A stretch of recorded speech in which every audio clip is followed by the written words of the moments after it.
It's Cookie Monster, everybody. Yep. Me. Oh, look at Angela. She's making it happen. Well. Oh, well. Do you have a memory foam pillow? Get a memory foam pillow. Isn't there a thing called My Pillow? Probably. Hey! I want to go back to Brooklyn. There's a song. The last exit to Brooklyn. What a depressing movie that was. Is that a depressing song? It's a great chorus. It's a good song. Turn around. That's just not fair. Depressing songs are not supposed to have good choruses. Yeah. And it sounds like a train coming through. At least the one I know. Okay. Super Tech says hi again. Okay, so how hot is it over there? It is really, really hot. It's not even the heat, it's the humidity, as they like to say. It's like 85, but it's sweltering. It's like Feels like? It's like the rainforest. Did you say he was in Brooklyn? No, actually, I'm in Long Island. But, I haven't been to Long Island, but I've felt Manhattan's humidity, and I get you. Although I'm still here to tell you, worst humidity I've felt in my life? Yeah. Cleveland, Ohio. And there's no escape. Yes, no escape. I'll take the pageant. Not to Cleveland. I don't know a song about Cleveland. I know a song about you, but I can't remember it. It was on the Drew Carey show. Cleveland Rocks or whatever the heck it was. Okay, how do you properly say Long Island? Hold on a second. His computer's gone away with him. No, I'm back. Oh, there he is. Yeah. Okay.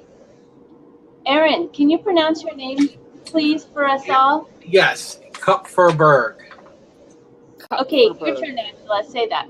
Kupferberg? Right. Good with Although, man, when you were a kid, that must have been just evil. Oh, yeah. It was painful when I was growing up. But, hey, I'm still here.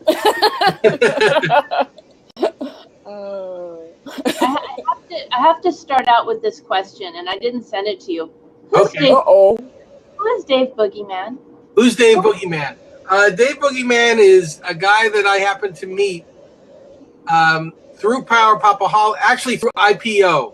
We met at IPO. I met him and Barry Dreyfus, who was his co-host, at an IPO, and we talked for a while, and I found out that he had an internet radio show, just on the internet dial, and he invited me on to talk, and pretty soon, after calling in a few times, then I just got to know him a little better, and then, he got really interested in the Power Popaholic Fest, and it's been 6 years now, and we've done more and more together.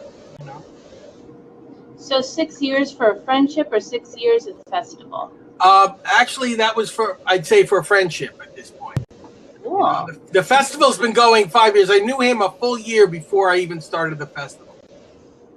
Cool. Yeah. I have your questions right here, so.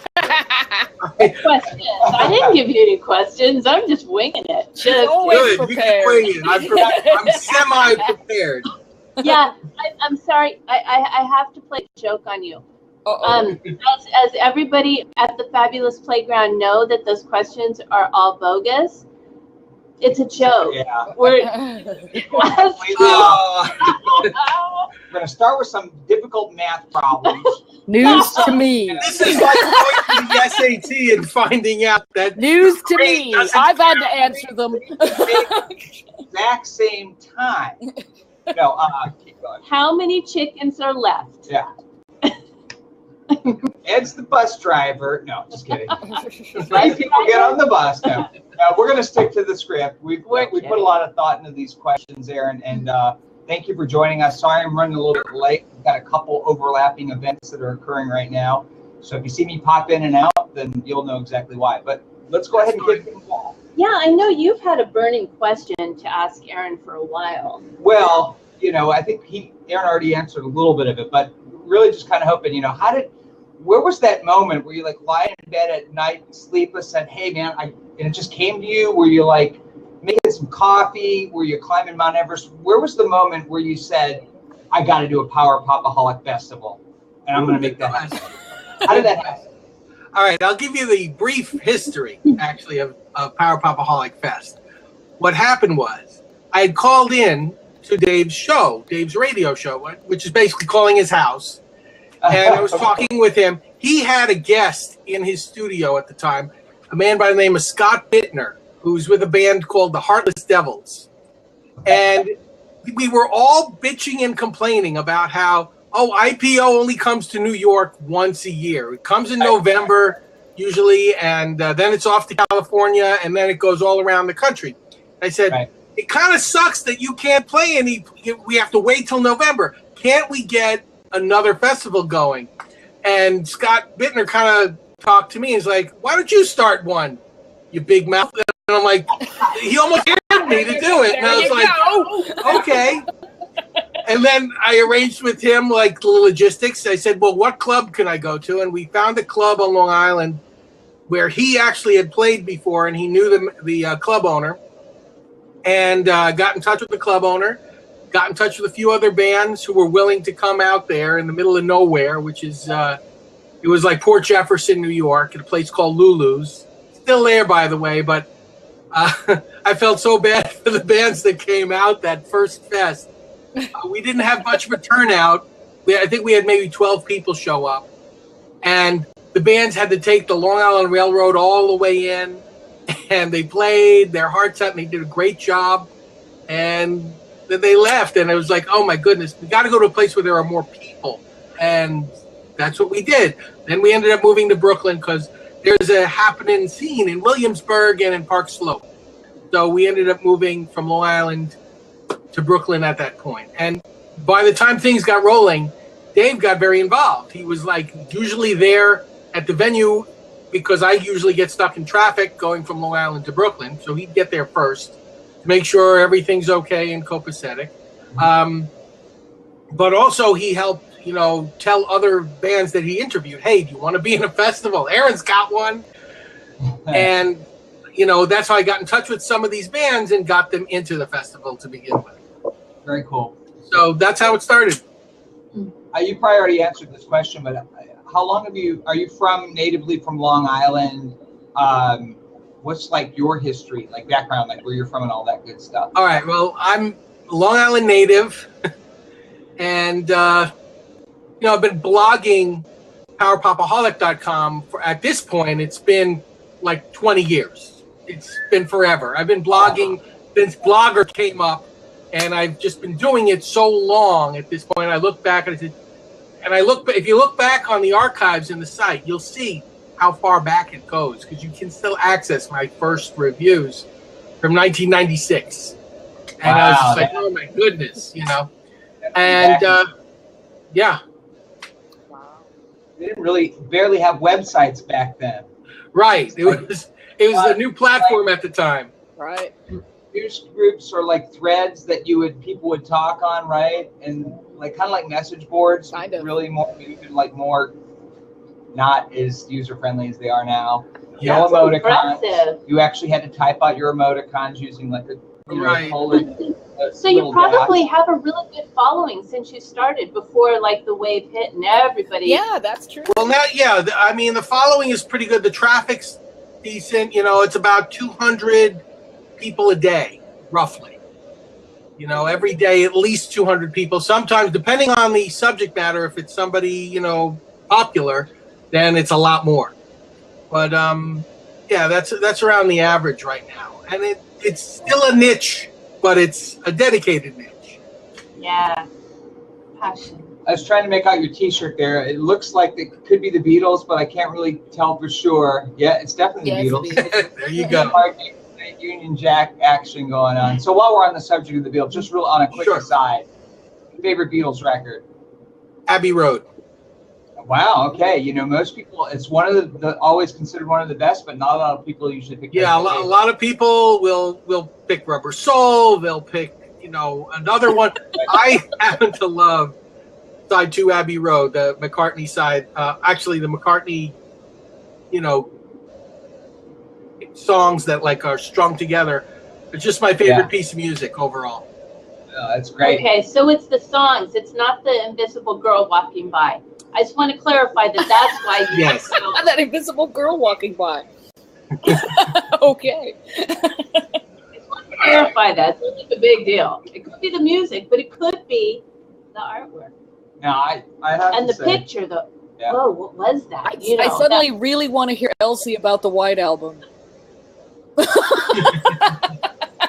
Oh, it's white. It is. It's white. It's white. On it. it's totally white. Minimalist. White on white. It is a minimalist. Thank you. I can't say minimalist. Minimalist. Minimalist. Minimalist. You have an artist on the show to answer that. Okay. Okay, I'm. All right, so we got off track a little bit. It's okay. It's okay. While we're talking about Abbey Road, I'll throw another curveball at you. Actual silver hammer, thumbs up or thumbs down? Thumbs down. I know you can. I have to put it in the same category as Octopus's Garden. Kind of like, I like Octopus's Garden. I'm a fan of that one. See, that's not one of my favorites. But what I did to make lemonade out of lemons, or is it lemonade? Lemons out of lemon. Okay. Get the lemonade. Okay, whatever. Anyway, what I would do is so that I would pay respect and listen to the song. I drew a cartoon of it.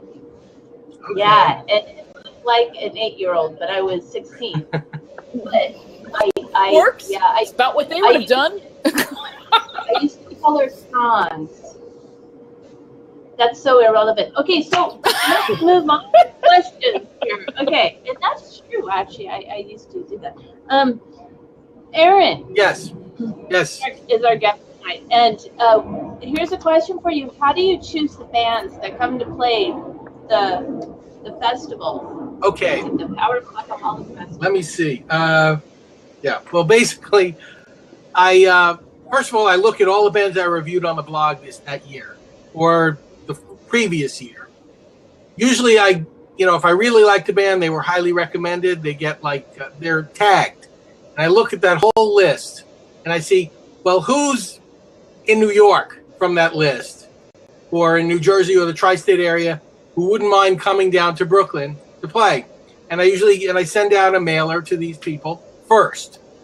Then, based on that, if people say, yeah, I'm interested or whatever, they're considered. Then I also, not only from that list, but from, friends like my friend Dave, like my friend Liz, who know bands that, I'm familiar with, or maybe I haven't reviewed them, but I like them and they know I like them. They contact me and say, hey, so-and-so is in town that month. They're going on a tour. They might be in New York that weekend. Maybe I can ask them. And so between my friends and the list of recommended bands, we hash it out. We see who's available, who can come, and that's how it gets picked. Sometimes I get requests from bands that are further out of the area, which is great, which I love. Like you yourself, when you came to the Power Popaholic Fest 2 years ago, you were from way far. You were from California, so it was like, wow, we never get a California band to come all the way out here. Is she the furthest? We were really impressed. Is she the furthest? Yeah, so far. Wow, there you go. Yeah, I think so. I mean, I thought we almost had David Meir from Sweden come. Wow. He wanted to come. He was invited. We were all set. And at the last minute, he said, you know what, guys? Can you buy my plane ticket? And we couldn't. We didn't have a budget for a plane ticket. So he couldn't make it out there. But if we did have a budget, if I had a producer or a benefactor, we would have gotten him. And then he would have been the farthest. But, you know, hey. That's why we want to be successful, right? Yeah. So we can grow all of this. Absolutely. Yeah. Aww. Oh, I have a question for you, Lisa. I'm going to turn the table. Wait. And you're going to like this question. You're going to like this question. When did you first learn to play drums? Ding dong, ding dong, ding dong. How old were you? Okay, it was in 10th grade. Wait, was it in 10th grade? Yeah, I think it was. And it was on my desk. Oh wait, but the first time I actually played a drum set where this is where there's that fine line, and Angela will understand because we've had this conversation, but in a different way. Okay. I watched a band play when I was like 6, and I was like, I just wanted to stare at the drummer, and I wanted to play his kit so bad. I'm like, go away, me. And he was so sweet, and he let me play on it, and like bleh, bleh, bleh. But I was like, inside, just like, oh, this is gold. This is it. I was very passionately drawn to it. I felt it, but I didn't actually but that was my determination, right? Because by the time I was like really wanting to learn it, and this is the funny thing, if I didn't know how to play an instrument, I had to date a guy that could. And that meant I liked all guys. So once I mastered the instrument, I wasn't into guys that could. I love it. Right? It's a good way to learn. A serial, I don't know what you call that, but yay! I was way to learn the drums, and a serial knowledge succubus. Yeah, there wasn't enough guys playing drums. I'm like, I better master this now. No. So what I did was I was just learning how to coordinate. So I do on my foot, bum bum bum bum, dun, dun, dun, with the right hand, dun, dun, dun, dun, dun, dun, with the left hand, and the teacher's talking about, I don't know, addition. Is that what we learned in 10th grade? Or is it subtraction? Just kidding. I have no idea. I wasn't paying attention. And what was the first band you played in? What's that? What was the first band you actually played the drums in? Did you play in senior year of high school or something in like high school bands? No, that's the funny thing. I didn't. Wow, you stumped me. I know I played with kickstands, but that was until like I know. I used to play in a band called the Mockers until Seth wrote a letter that he was the Mockers, and then we had to be the Beatbirds. And I begged our singer, let me play drums, but she liked me in front doing harmonies and playing bass. So I almost got to practice with them, but she wasn't letting me. And then after that, so I guess it would be kickstand. Okay. Oh wait, it would be Sparkle Jets UK. Now we're gonna have to ask. Oh, and then I was in Grab Bag, but I don't know who came first. Well, Sparkle Jets UK, was that like in 98? I think it was 98 or around there. I think that's when their CD came out. I didn't meet them until that CD came out. I see. Okay. Yeah, that would have been 90. Okay, so it's either Grab Bag or Kickstand USA. Got it. Which was also, Ken is going to kill me because he changed his name from Kickstand USA to, and then John Borak took over. Okay, come on. Who was it? Trivia question. Whoever wins gets a hug from me someday. Receiver. Oh, I get to hug myself. Receiver. Okay. That's wait. Ken West. Wait. Who was lead guitarist and receiver? Yes. O'Brien. It wasn't Robbie. Wasn't Robbie Rist in that as well? No, but one of his bandmates was. Okay. And he was the leader. What is his first name? O'Brien. Somebody O'Brien. Come on, Randy. Is it? Will O'Brien. Okay. You guys, I'm like, you're hot. Wow. You're on it. You're good. Will you come to visit me in my nursing home when I get, dementia? No, not then. Come before then. We'll be playing tricks on you by the time you're over there. We'll be like, yes, it's chocolate pudding. Don't tell anyone. Love it. Okay. All right, you can go back to questions if you like. Yeah. Okay. So this is about Aaron. Okay, Aaron. What's your favorite color? Green. Cool. Do you know why? Yeah, it looks good on me. Ooh, okay.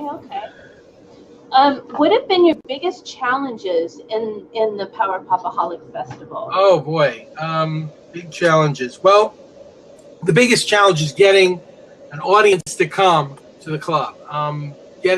Growing that audience. That's a huge challenge because I've tried, I've pestered celebrities. I've tried PR firms, all sorts of, press releases and contacting local media. And I feel like I'm banging my head against the wall sometimes because it doesn't get anywhere unless, there's some sort of other hook in there. And that's why, one of the reasons why last year I got involved with the Spirit of Harmony Foundation, because I wanted to open it up to, groups of people who have never seen us before or have never been to our festival. So that was, so that's the hardest challenge, building that audience up. I mean, that's a challenge for every band, but it's a challenge for a festival too if nobody knows the band, Right. So can you tell us more about the Spirit of Harmony Foundation? Yeah. Sure. Spirit of Harmony Foundation is a charity that was created by Todd Rundgren, and basically, Todd Rundgren. It was good because I was looking for charity last year to pair with, and he was a perfect fit because it's a new charity. They don't have like a lot of, even though Todd's a big star, his charity doesn't have a lot of national recognition. So I said, all right, it's a small charity. We're a small, festival. Let's pair up.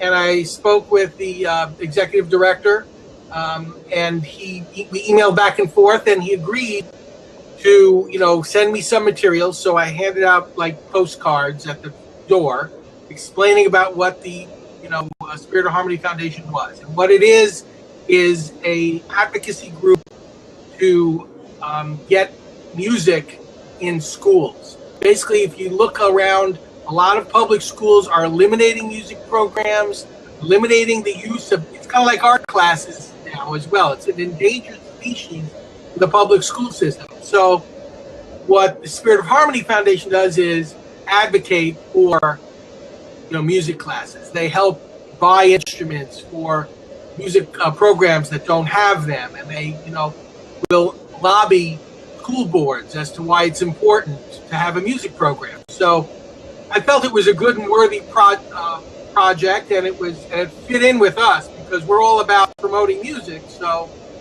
it worked out really well. I actually had another charity donate to the foundation through our Popaholic Fest, and we were able to give Kevin Ellman, who is the drummer of Todd Rundgren's band, who appeared on stage to accept the check and to talk about the festival, and the foundation together. It was a great moment. Did you, by chance, tape that? I have a photo. I don't think I have video, but I have a photo of me and Kevin Ellman, and showing the check on stage. And they might come back next year as well. Only because it's a PR opportunity for them. And the guys who are in the foundation, they have people in all over the East Coast, but there's a few guys who live in Brooklyn, so it was easy for them to come to the festival and make an appearance. Very cool. Very cool.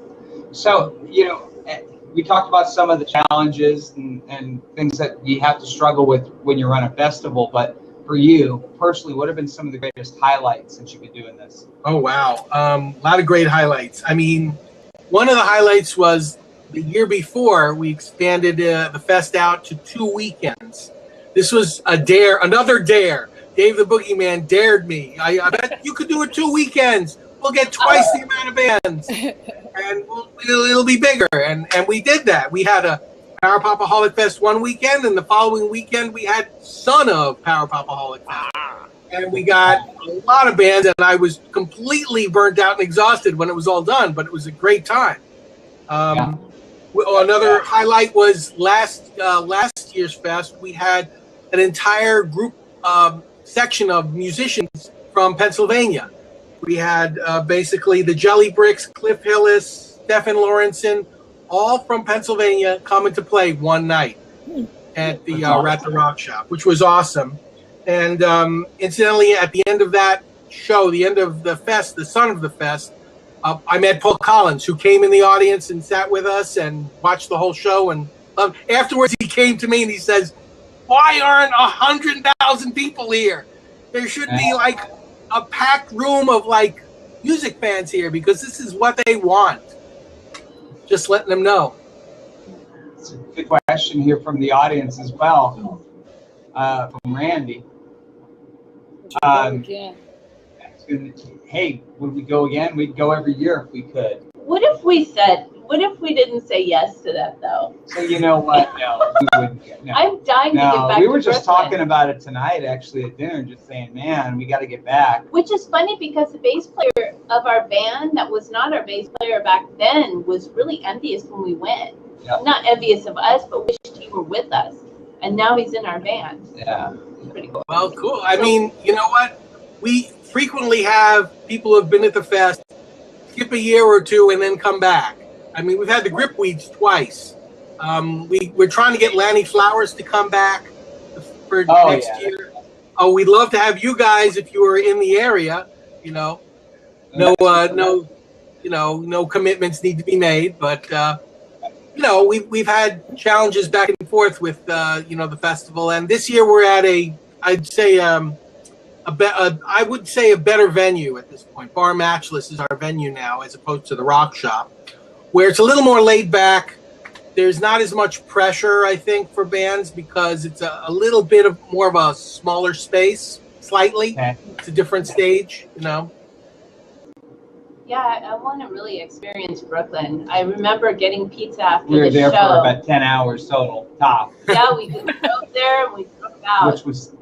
I was a bit cheated. I felt me too. I still have not had a proper New York experience, and I've been there 3 times. And wow, I don't understand how to eat New York pizza. It drives me crazy. I was so frustrated in the back seat. I was like, I don't get it. We gotta take you to some real pizza places when you come back. Yes. We'll take you to some real good New York pizza. Yeah, because I got 2 slices and I thought one wouldn't be enough, and these things were huge, so I asked him for a whole box. And I'm like, what am I supposed to do? Yeah. It was funny. Yeah. I was driving all night, so that wasn't funny. And then we drove the wrong way, which put us for a good hour. For an hour. Oh, somebody asked, when's the next Power Popaholic Fest? Well, most likely it will be in June. That's, so nearly a year. Yeah. Yeah. When we were there, it was in August, right? Yeah, that's right. Right. I've tested out a few other, August and September I've had in the past. I found that September is just too crazy. Even though people are back from vacation, people are too into back to school. Right. There's like holidays during the first week or 2 of September, and it was just too crazy. And then I found in August, like right before the Labor Day weekend, it was still bad because people weren't back yet. So I figured the end of June is probably better for me because at that point, kids are just getting out of school. People haven't committed to go away for like a month, like they do in July. And so the end of June is like the best spot. And also the Bar Matchless is very accommodating. So they didn't sort of push me into one, month or weekend or another. They were very flexible. So that's partially why I moved the fest then. Cool. That makes sense. That's great. Yep. So, hey, I found a YouTube video. You want to see the commercial that we had for this year's fest? Let me see. I'll play it. Let me see if it works. Ooh. Is it working? Something's happening.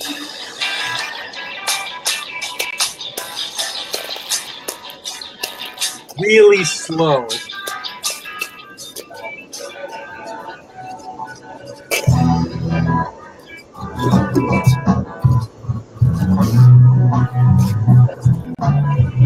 Is it choppy for you?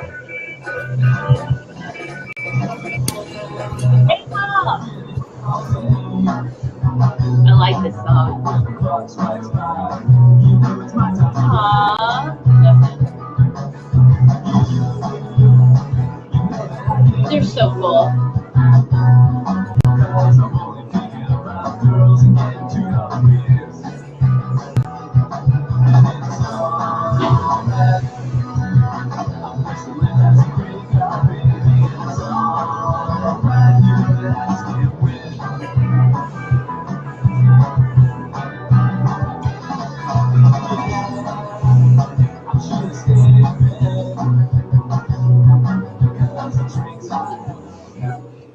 Yay! Awesome. Okay, that worked. Cool. Yeah, you want to know the irony about that commercial, though?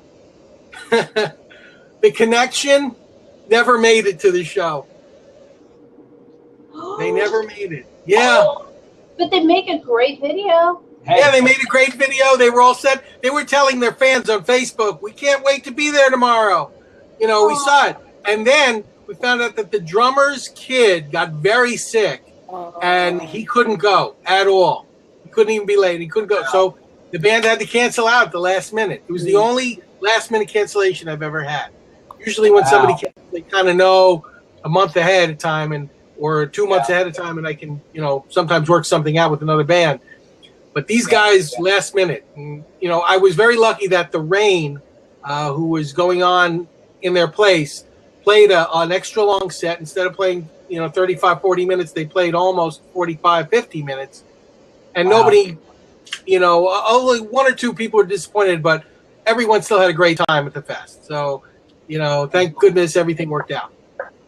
Yeah, that's awesome. Wow. We're glad that we were able to cover everyone. Wow. So, of course, I have to ask. Wait. Sure. A quick flashback. What is that? Yeah. Are we ready for a quick flashback? And then Tom will get to you. Right? You had something? Yeah. Okay.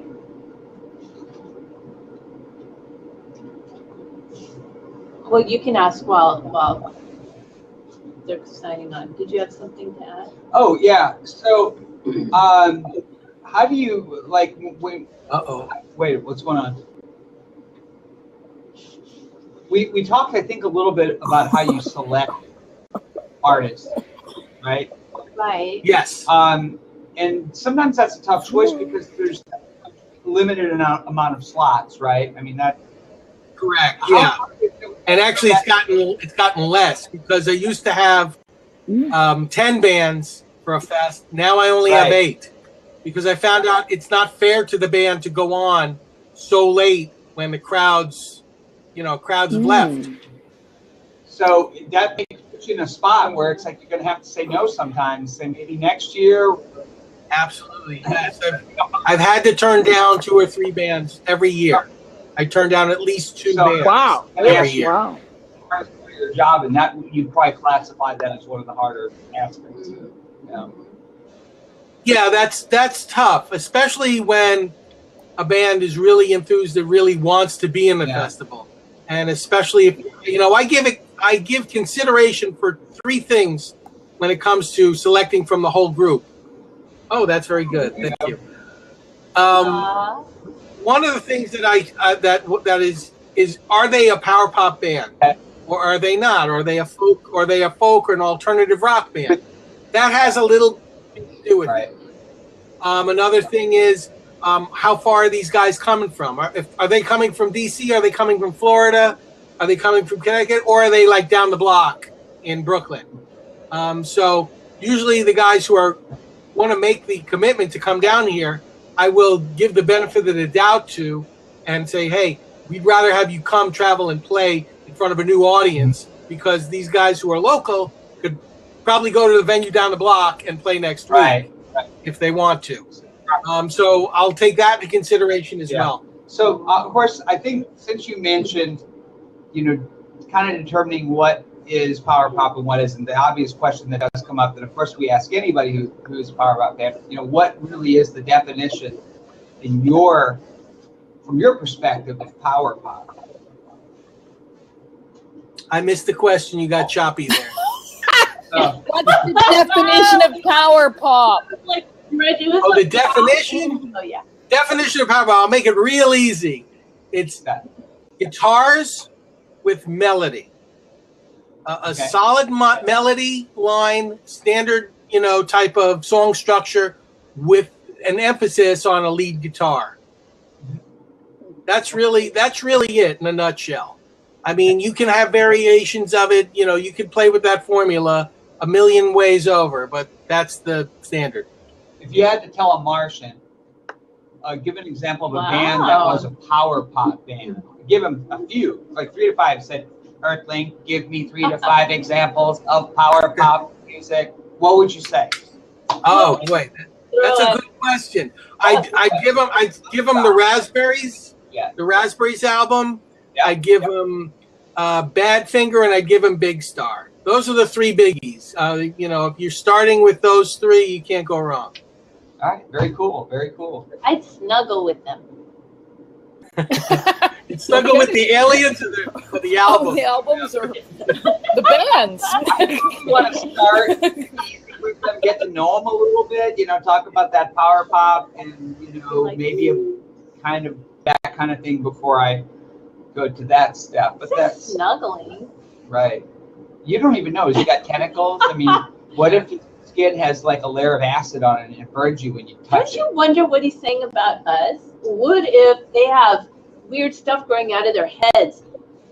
I think they call it hair.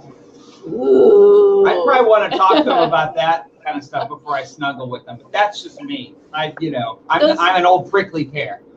Those are great answers, by the way. Yeah, great answers. Good job on that one. You passed the test. Great. It's a serious question, though. Sure. What a is Barbara Walters question? Barbara Walters question. Get the hang Do an accent, What is the biggest payoff you get? Is that how she talks? I don't think she's quite that animated, but if you could drop the W's.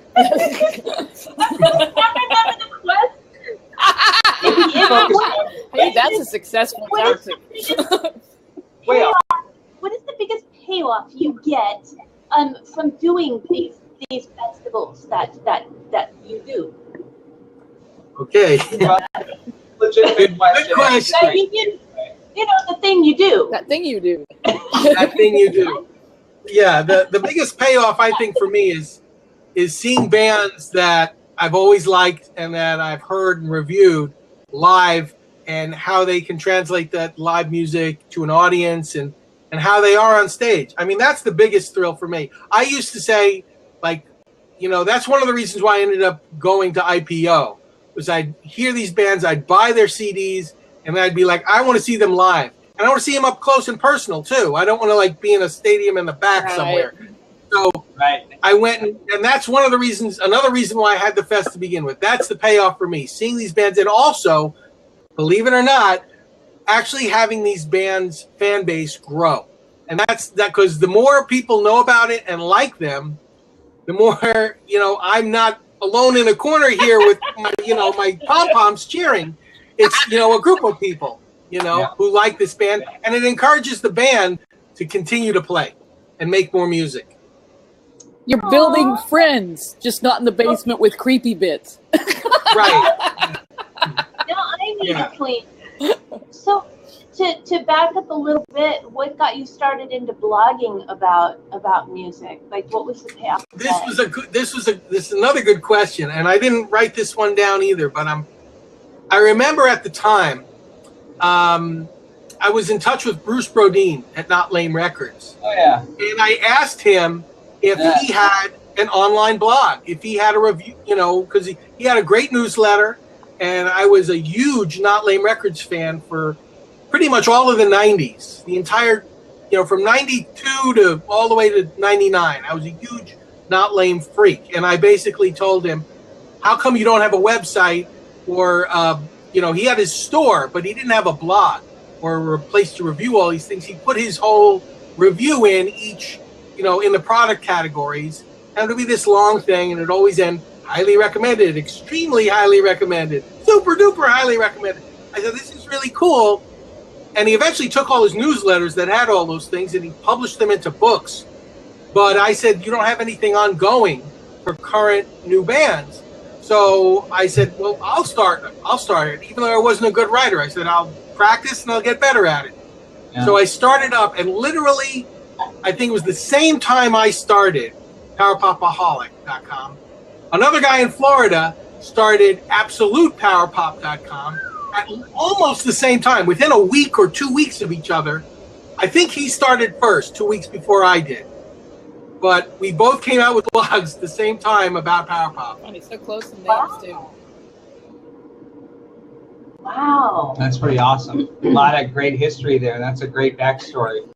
And the funniest thing is, sometimes I will get bands, sending to Steve Farrow, who is the blog master at Absolute Power Pop, to me by accident, because they'll mix our blogs up all the time. I can't tell you, even David Bash and Bruce Brodeen have emailed us the wrong emails. We've gotten crossed in the emails occasionally. So it's you guys hear me? Oh, yes. I hear somebody. I hear. I don't see big. How you guys doing? What's going on? We're doing good. What's the How are you doing, Bobby? I'm good. Living life, Just gotta live. Awesome. Yeah. Great. So we have a special guest. We're talking about some power pop music. Very melodic, harmony, guitars, all kinds of good stuff. Beatles influenced, all kinds of things like that. So we have a special guest. Oh, who's the special guest? Our good friend Aaron Kupferberg, who runs a festival each year in Brooklyn, New York, called Popaholic. And each year he gets 8 of the world's best power pop bands to come out and rock the weekend. So it's a pretty cool event. We're just asking some questions. And yeah, because I think that a lot of this music it was really huge back in the 60s. I mean, we had all these top 40s, top 50s, 100s. But then what happened to all the other people that were still doing music, or that grew up almost obsessed with what they were listening to and were equally as passionate about it and did it themselves, and then just never got a break, so there's millions of That's a good description. You will never. Still, I'm discovering bands all the time. Still, right that had just great songs, and they were just around for a few months, maybe in the late 70s, maybe a lot of American bands in the late 70s and early 80s that nobody knew about. We had some local ones in Richmond who were phenomenal, and nobody knows about those bands, and they were all over the place, just putting up tons and tons of great music. So having stuff like the blogs that you mentioned and festivals like this. Right. So where do you go these days when you talk about power pop and blogs and stuff like that? Where do you go? Where is the Not Lame? Where's the Not Lame blog or the Not Lame records around today where power pop bands can go and conglomerate and talk about? Well, right now, I can hear an echo on the other side. Right now, you can go to the one record company that still has this stuff is Cool Cat Music. They still distribute power pop as their, as one of the primary genres that they do. That as far as, learning about other bands, I basically go on Facebook, and there's a couple Facebook groups that you could look at that specialize in power pop, not just mine, but there's, power pop lovers, there's power pop only, there's a whole bunch of Facebook groups. And sometimes you'll get a band in there that you'll hear and oh, this is pretty good. And you'll spread the word. And that sometimes I come about reviewing bands that way as well. I'll see them on Bandcamp, or they'll make their music accessible for people to listen to. And then I'll be like, all right, these guys really have a talent, and I'll, feature them on the blog. So what are Incidentally, I was thinking of one other band that came almost as far as you did, Lisa, when you came, and that would be Dave Rave, because he's from Canada. So he came all the way down from Hamilton, Ontario, to New York to play, and he was really I have to say the highlight of this June's Power Popaholic Fest. Wow, that's amazing. Brave. There you I have go. to write his name down. Brave. So what's your latest and greatest power pop discovery? Any current bands? We're talking like that are around right now, young bands maybe even. And where did you find them or hear about them? Actually, Dave Rave, you mean? He's been around for many, many years, actually. But and also the music that you were excited about right now. Anything new that you're currently excited about musically? Yes, there's a lot actually. Let me get my list here. Cool. Hold on. Okay. So I wrote this down because there's so many good bands and the thing is, some of these bands aren't like brand new. What? Are we waiting? I said, am I on that list? No. No? I'm not on that list? Well, you don't. Well, your album hasn't been announced yet, Lisa. So, but I'll tell you, we got new records from Seth Swirsky, The Legal Matters, Nick Piunti, Ken Sharp, The Explorers Club, Dave Brookings and the Average Lookings. He had a phenomenal debut. Starling Electric, and from Italy, a band called Radio Days. So those are a handful of about 6-7 albums that are just phenomenal and great. Listen to right away. I will. Hey, I think we need to start a tape or a CD club again and trade them. Well, actually, I'd have nothing to share, though. I'd be sharing, like, old stuff from the 90s. All right. As long as it's stuff that people might not know of already. Yeah. Angela, we can't hear you. Angela, come back. Angela, you're like fading in the darkness. With you. I am. I'm wilting. It's getting late. I want a new club. I mean, I love Facebook has great clubs. I mean, we share videos and stuff there. I guess it's kind of like. I'm always looking for new music. What do I know? No, me too. Do you have a Facebook special page, Aaron? Well, it's just facebook.com/powerpopaholic. Okay. But you can get to it through powerpopaholic.com, all the social media. And still your blog. Links are up top. You're blogging about all these new bands. Yeah, I blog quite often. Actually, it's, I think, at least twice a week. I wonder if you could make up a mixtape of the blogs of that month and just have everybody pay a little to the band and shipping and handling. I don't know, just I kind of do a little bit like that before the fest. We have a soundtrack that we put on Bandcamp, and in that case, the soundtrack really is donated tracks, usually advanced tracks, promoting the upcoming album of the artist who's appearing, and sometimes we sell it at the show. It helps pay for my brother's lunch. And or the gas for the for the band sometimes, and it depends. But that's usually a limited type thing that we put out there. Cool. So we asked you to define power pop. I know we mentioned like Big Star and Raspberries. Just some great American power pop bands. Obviously, I know the Knack is another huge power pop band. Absolutely.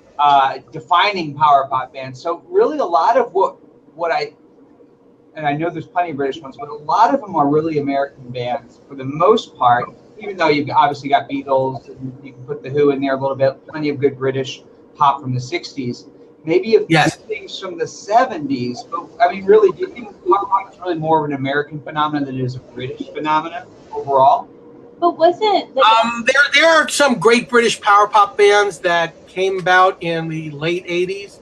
I mean, Nick Lowe, Elvis Costello, even though he's not technically considered power pop, played a lot of power pop back in his early days. Sure, yeah. you did have sort of a little spillover with some new wave bands like the Romantics. Yeah. But I think they're American too, aren't they? Or are Not they? sure. Yeah. I think they're American. They are. Yeah. So, I mean, you could, you know what, the two biggest countries right now where I'm hearing new power pop is actually Spain and Japan. Wow. Oh, you know, those guys basically never left. The fandom is pretty huge over there. In fact, it's so big that the guys who were in the band Jellyfish, Andy Sturmer and, you know, all the ex-members, they basically stay in Japan for a couple months out of the year to play, and they get huge crowds because their stuff never went out of print. And they also, another thing with Japan is they're more CD oriented than MP3 oriented. So there's still a lot of product selling in Japan as opposed to the United States. Appreciate material things. They like that stuff. Me too. So I know. All right, so next question. Yeah. Okay. Do you have one or? No, I've been asking all the questions. Mine is asking all the softballs. What's your favorite color? Come on, give them something tough.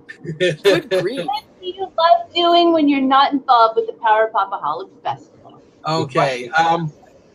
Binge watching on Netflix. What are you binge watching? What am I binge watching? Let the man answer the question. Inquiring minds need to know. Uh-oh, he froze. Go for it, Aaron. BoJack. Oh. Okay, start it all over again. Yeah, time delay. That's what happens when you get sandwiched between us all. Okay, so when you're not, what do you do when you're not involved? Yeah. Okay. When I'm not doing that, I'm, doing my job, which is a full-time art director, creative director for an advertising agency. And in between, like I said, I binge watch a lot of TV, watch movies, go jogging, go biking. And that's pretty much it. And swimming. And that's pretty much it. Okay, but Angie and I want to know the binge Yeah, what were the movies shows? Oh, the binge movies? Oh, BoJack Horseman. I also binge Kimmy Schmidt on Netflix. You got to watch that whole thing, especially if you like 30 Rock. And what else was I watching that I just recently finished? I'm trying to remember. I did, Game of Thrones, which I kind of watched as it was going, but anything I missed, I caught up on very quickly. Cool. We're like 3 seasons. What? We're like 3 seasons behind on that. We just kind of had a Game of Thrones? Yeah. Yeah. Yeah. Oh, you got to keep up. It's great. It keeps getting better. It keeps getting better. Okay. Do you like comedies, horror, drama, westerns? What else is there? Melodramas. Melodramas or docudramas. Romantics best. I watch a little bit of everything, actually. I'll tell you a movie that I just saw that I recommend that's pretty cool. There is a movie with Sally Field that just came out on, I think, DVD called My Name is Rose, or something like that. I heard.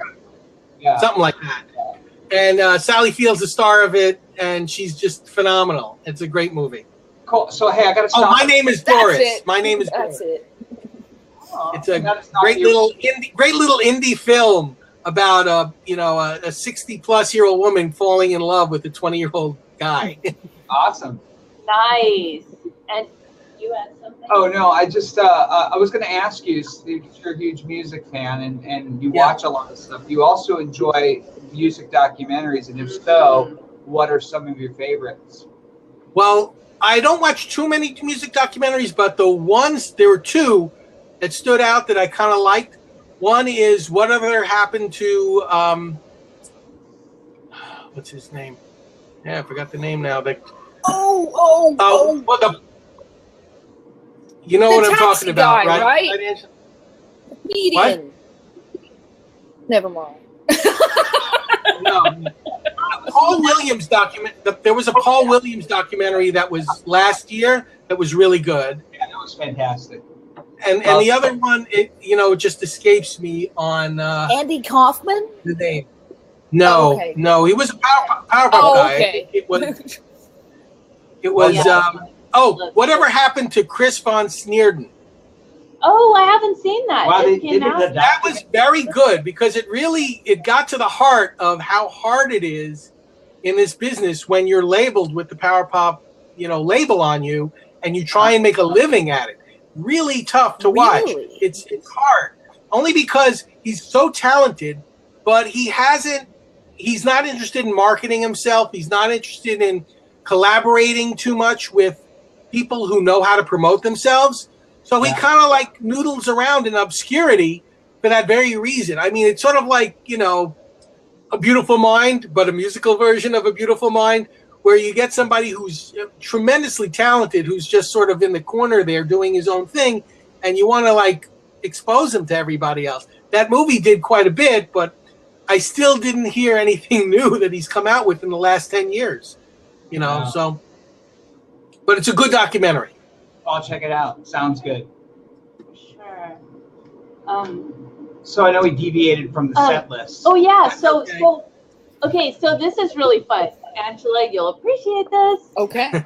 Aaron, what are the best places to eat after shows for those? Best places to eat at show. I actually wrote this one down. So hold on a sec. There's only one place. Not that pizza place. No, actually, To know how to eat it. Near the Rock Shop where you guys played last time, there's a place called Dinosaur Barbecue, which is about 3 blocks away from the club. Us about that when we were there. We talked about barbecue places, I'm pretty sure, and unfortunately we ended up going there because I think it was 12 o'clock or 2 o'clock. Oh, it was too late. It was too late. Yeah. That place is phenomenal, but across the street there's a taqueria. It's a taco place that was also really good. Whoa. Wait a second. You guys are closer to Cuba. You're talking Mexican in New York? There are a few Mexican places in New York. Have you had Mexican in California? I know it's superior, but I've been to Mexico and I've had Mexican. I can't say that because I haven't had proper Mexican. Well, maybe have I? Yeah, you have. I have. Probably. I mean, California, If you have. Put it this way: it's how many steps above Taco Bell is it? Oh my God! I love Cuban food. But see, we're not near Cuba. So Mexican place across the street from I'm Rock sorry. Shop. Yes. Right. What kind of tacos are there? There's also a great place near Bar Matchless called Wasabi, which has any kind of sushi you want. If you love sushi, that's the best place nearby, and it's a block away from Bar Matchless. Is it pretty inside? Is it a takeout or? No, it's a sit-down restaurant. It's very nice. It's not a takeout. Details. What about are there a lot of 24-hour places? Because once I went to New York and I went to Little Italy and I had a falafel at 3 a.m. No joke. Is that like a popular thing? Does New York really not sleep? This is how much They I don't don't travel. sleep. They really don't. No, New York is open all night long. It is. You will find something. They start to close down around 3 some places, but you'll always find something open. I think they close down around 3 and somebody else starts opening up. Yeah. Okay. I went with friends traveling to Boston several years ago, and at around 1 o'clock in the morning, we were looking for a place to eat, and nothing. Everything's closed. They're like, we're gonna have to go to your kitchen and raid whatever's in your fridge. That's it. Nothing open. And we're like, if we were in New York, we could eat like kings right now, But wasn't to happen. Wow. That's that's so cool. Okay. We did these questions. It's true. That's true. I'm gonna have to go. Bye. Oh, no. Nicola has to go. I gotta go. Or we're gonna have pizza right here. And you can't have any. Just push it through the screen. Just push the pizza right through the screen. I don't think the garlic would be good for my computer. Okay, see ya. Love your stuff. I put a bunch of his stuff up on my wall. you. Yeah, I really liked it. So I will have to check them out. And I had no idea. So there you go. But I do like saying Popaholic. Thank you. Better than alcohol, I always say. Okay, so this is a question that Tom loves to ask. Yeah, so I like to always ask people, what is the most interesting or outrageous CD or record in your music collection? Okay, I still have a few records. I do have a record collection, and the most interesting record I have is Leonard Nimoy. Oh, is that the one? It's called A Touch of Leonard Nimoy. It's not the Bilbo Baggins one. It's got some other stuff on there where he does soft rock and country and it's like Leonard Nimoy trying to be Mike Nesmith, but he's really not Mike Nesmith. Right. He's just So Rhino put out the Golden Throats collection years ago. And I remember that. Yep. Yeah, it have Leonard Nimoy doing a version of Proud Mary on there. That's pretty hilarious. So I don't know if that was on that record or not. But the William Shatner stuff, everybody knows Lucy in the Sky with Diamonds and Right.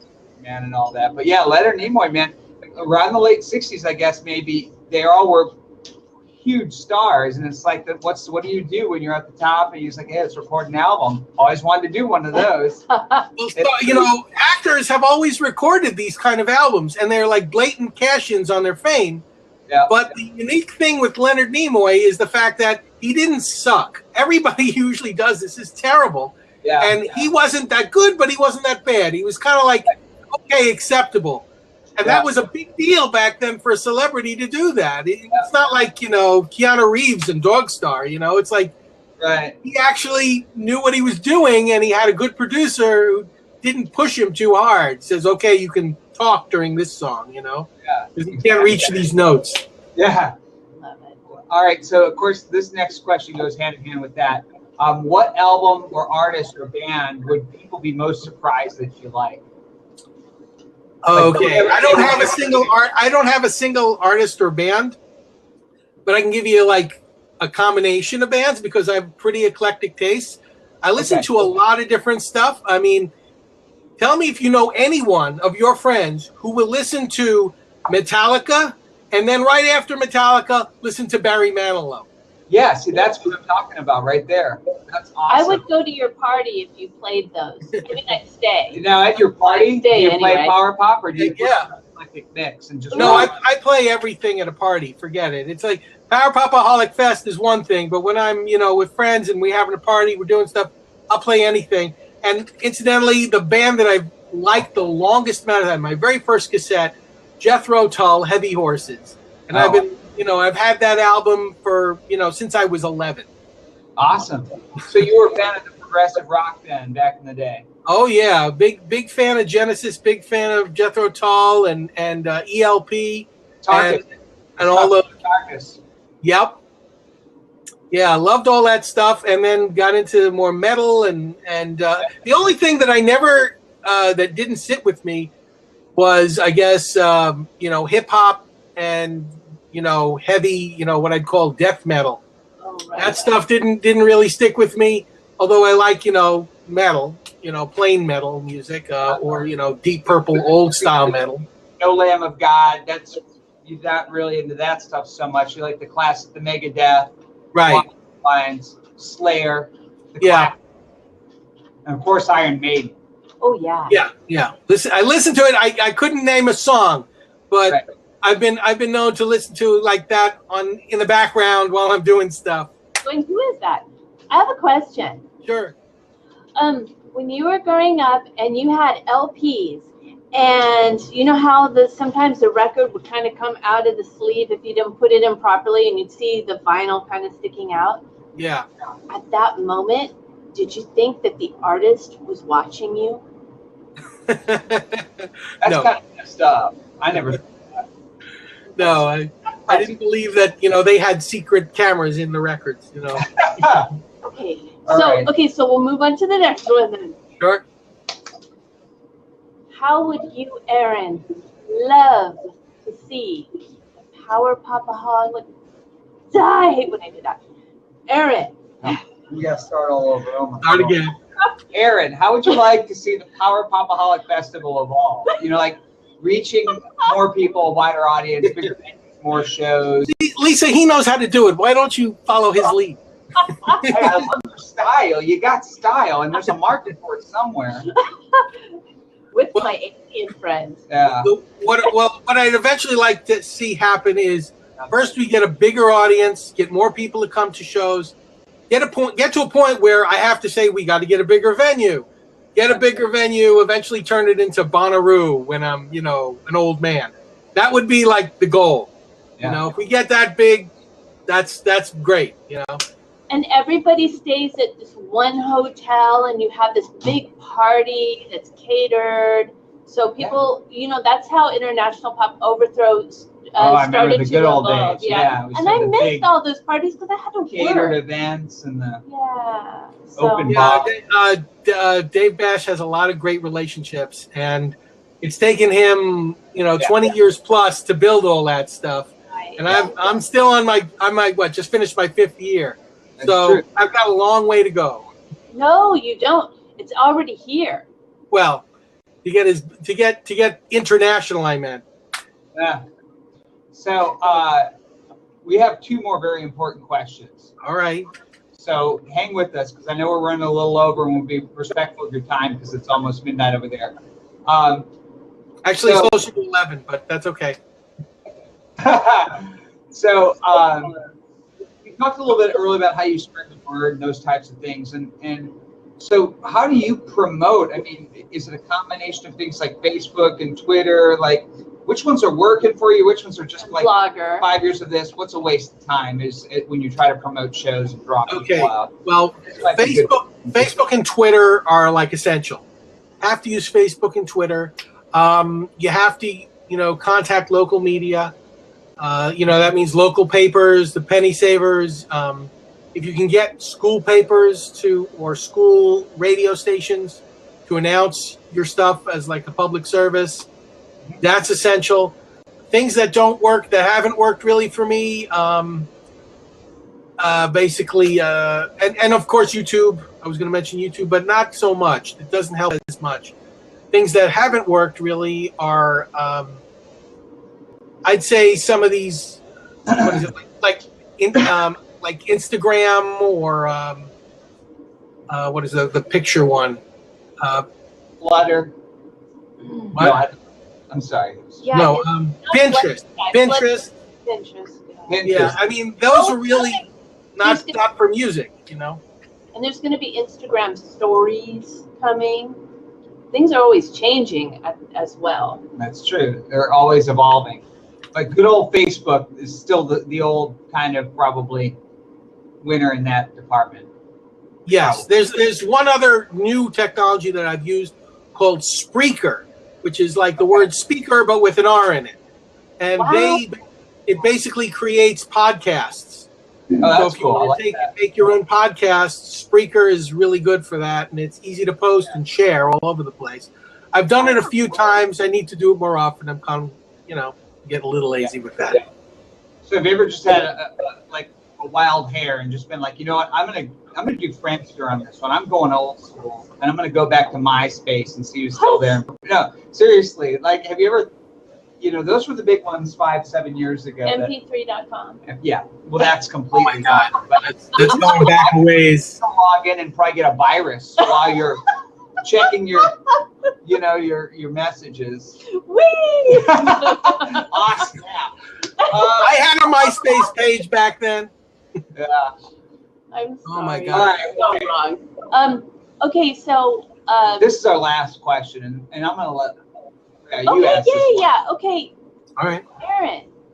Aaron. Yes. God. Lisa. Aaron, how do you feed your spirit? What feeds that inner part of you? Stop it! I see you. I see you. Yeah, go ahead. Yes. What gets you motivated, excited, and just feeds your spirit? That's a good question. I didn't know how to answer that one. I told you, put you on the spot.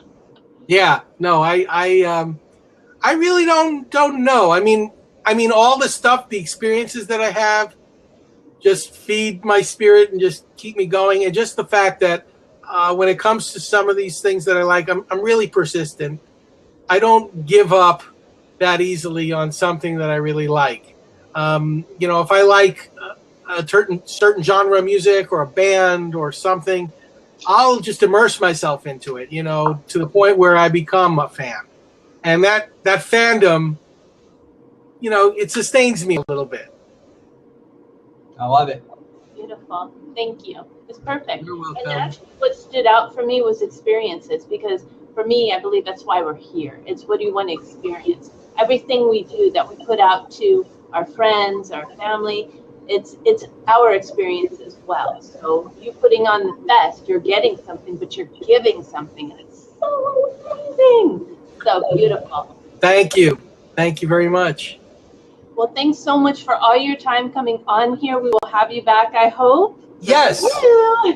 Yes, and you can include me in like a round table with 4 other people. Get John Borak, get him on there. Get Great idea. See, Aaron, that's what I'm working my way up to. It's like I feel like what I wanted all this to be. It's like, dang, like sometimes I go, I've got such a far way to go, but I don't. It's already here. It's just manifesting itself. So you know what I want to see? What? I want to see you and Robbie Rest duke it out on. Literally hit each She's other? a good boxer, man. You should see her moves. She spent like 3 years. I wouldn't even want to go there, man. Seriously. Well, I took Muay Thai, Thailand kickboxing. All right. At one point. I just like it though. I'd be having too much fun. Are you okay? I don't even know. She's brutal, man. Goes right for the throat, does uppercuts, kidney punches, sucker punches. Yeah. I've seen it all. It's true.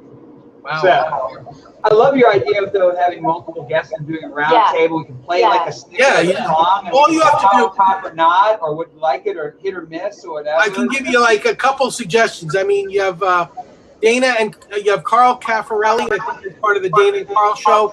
Get him and Gary Gold on this, and they will argue hours. Really? Ooh, that'd be fun. They already blog, in tandem and argue, and they save their arguments on Facebook and post it to a blog. I would love to see them do it live. Okay, I like this. That's a great idea. Sure. Done. Awesome. Cool. So we're going to end this now, and then I have a question. I just want to keep you on for a second. So everybody say goodbye to everybody. Goodbye, everybody. Bye, everybody. Stay there, Aaron. Bye.